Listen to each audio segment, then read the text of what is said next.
السلام علیکم ورحمۃ اللہ وبرکاتہ۔ استاد کی عالمی دن کے اس موقع پر میں اپنے استاد محترم جناب عثمان خاور خان صاحب کا تہہ دل سے شکریہ ادا کرنا چاہتی ہوں، جنہوں نے مجھ ناچیز کو ایک نئی منزل سے روشناس کروایا، ایک نیا راستہ دکھایا، جنہوں نے پتھر کو ہیرے میں بدل ڈالا۔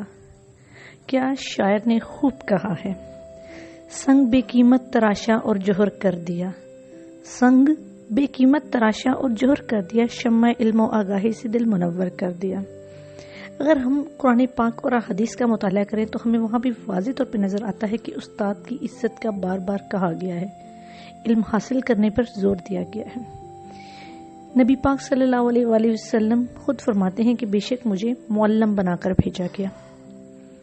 اگر ہم نے کسی قوم کی ترقی کو دیکھنا ہو تو وہاں واضح طور پہ نظر آتا ہے کہ وہ قوم اپنے استاد کی عزت کرتی ہے، تو گویا جو قوم اپنے استاد کو عزت دیتی ہے وہ ترقی کرتی ہے۔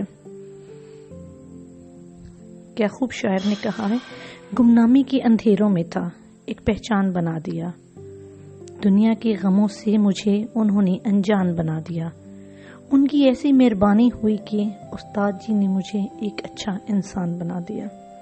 استاد ہی وہ واحد ہستی ہے جو ایک عام کو خاص میں بدل دیتی ہے۔ سکھایا استاد نے علم تو حاصل ہوا مرتبہ، سکھایا استاد نے علم تو حاصل ہوا مرتبہ، سکھایا زندگی نہ تو حاصل ہوا تجربہ۔ گویا استاد کی ہماری زندگی میں بہت بڑی اہمیت ہے۔ آخر میں بس اتنا ہی کہنا چاہتی ہوں، میرے استاد محترم کی صحت کے لیے، ان کی لمبی زندگی کے لیے دعا گو رہے ہیں۔ بہت بہت شکریہ۔